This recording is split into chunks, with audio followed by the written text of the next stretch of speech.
Assalamualaikum, selamat pagi anak-anak. Hari ini kita akan belajar tentang segi banyak. Nah, dibuka buku catatannya, lalu dicatat hal-hal yang penting ya. Apakah yang dimaksud dengan segi banyak?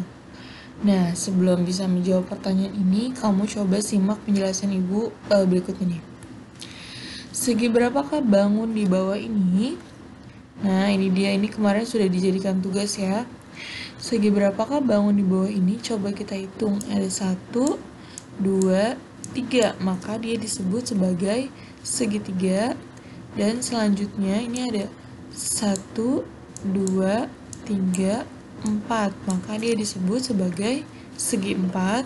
Dan selanjutnya ini juga ada 1, 2, 3, 4. Maka dia disebut sebagai segi 4. Nah, lalu apa hubungannya sih ini dengan segi banyak?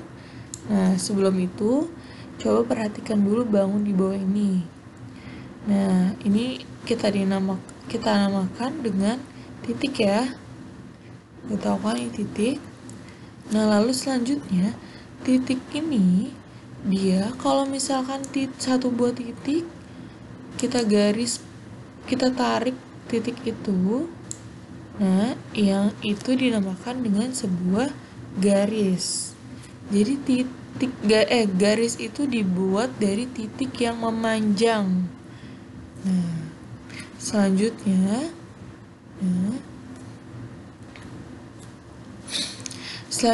garis-garis apabila ditarik lagi bagian ini yang kita samakan dengan kurva.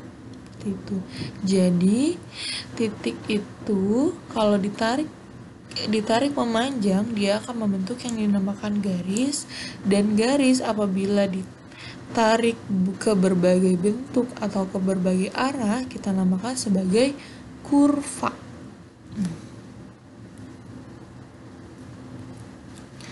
Nah, jadi segi banyak adalah kurva yang tadi ya, kurva tertutup.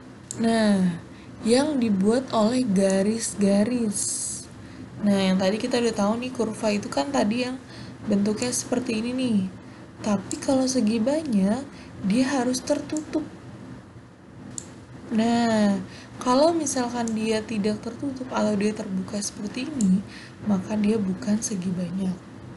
Jadi segi banyak adalah kurva yang tertutup yang dibuat oleh garis-garis. Tadi kan kurva dibuat oleh garis-garis ya.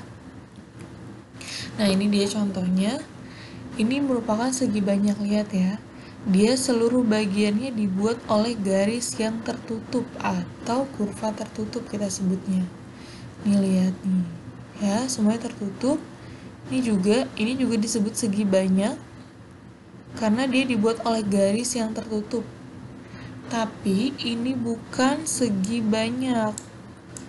Kenapa bukan? Karena di bagian sini dia tidak tertutup garisnya. Kalau dia tidak tertutup garisnya, maka dia bukan segi banyak. Ingat, dia harus sampai tertutup. Kalau tidak tertutup, dia bukan segi banyak. Nah, selanjutnya segmen garis atau garis-garis ini yang ini namanya segmen garis yang membentuk segi banyak. Selanjutnya kita namakan sebagai sisi. Nah, jadi tadi ini kan dibuat dari garis-garis yang berhubungan. Nah, selanjutnya itu kita sebut sebagai sisi. Jadi ini ada 4 sisi, ini ada 5 sisi, ini ada banyak sisi. Nah, ini bukan sisi karena ini tidak tertutup. Seperti itu. Nah, selanjutnya kita akan belajar segi banyak beraturan dan tidak beraturan. Nah, ini ada bangunnya contohnya. Nah, lihat ya. Coba cari dulu perbedaannya.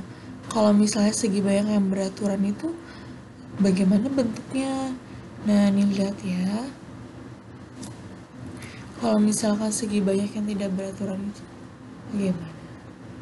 Coba diperhatikan.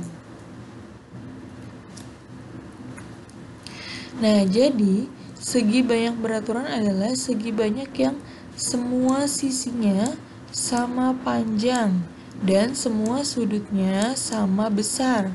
Nah, jadi ini segi banyak beraturan, dia sisinya nih di pinggir-pinggirnya, dia sama panjang. Tuh, dia sama panjang. Ini sama panjang dengan yang lainnya. Ini juga nih sisinya semuanya sama panjang. Tuh, ini juga ya, dia sama panjang dengan yang lainnya. Dan sudutnya nih, sudutnya dia sama besar. Kalau persegi ingat sudutnya apa? 90 derajat. Nah, dia sudutnya sama satu dengan yang lainnya. Ingat, yang sama panjang dan yang sama besar sudutnya, maka dia disebut dengan segi banyak beraturan. Nah, selanjutnya, kalau segi banyak tak beraturan berarti harusnya, lihat, kalau persegi panjang ini sisinya walaupun ini sama, tapi dia tidak sama dengan yang ini. Nih, yang sebelah ini lebih pendek daripada yang atasnya. Ya. Jadi kalau segi banyak tidak beraturan, yaitu segi banyak yang semua sisinya tidak sama panjang. Tuh, beda-beda dia panjangnya. Ini sama dengan ini, tapi ini beda.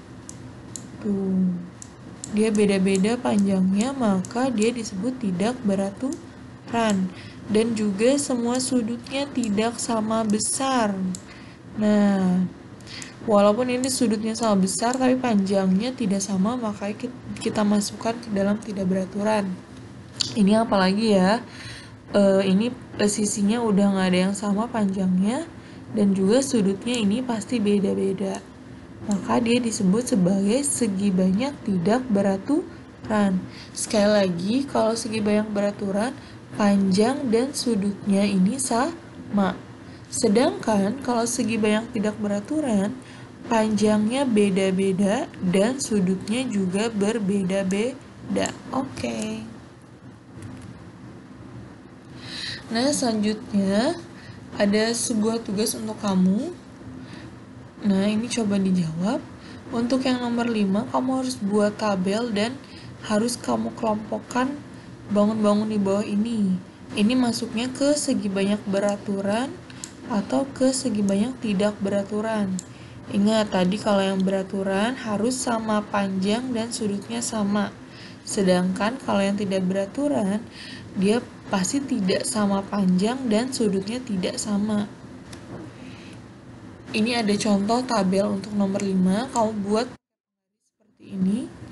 Nanti kamu gambar yang tadi gambarnya, kamu masukkan langsung, dia masuk ke segi banyak beraturan atau ke segi banyak yang tidak beraturan di kolom sebelah sini. Ya, silakan dikerjakan, difoto lalu dikirimkan ke WA Bu Vina. Baik, demikian, terima kasih. Assalamualaikum warahmatullahi wabarakatuh.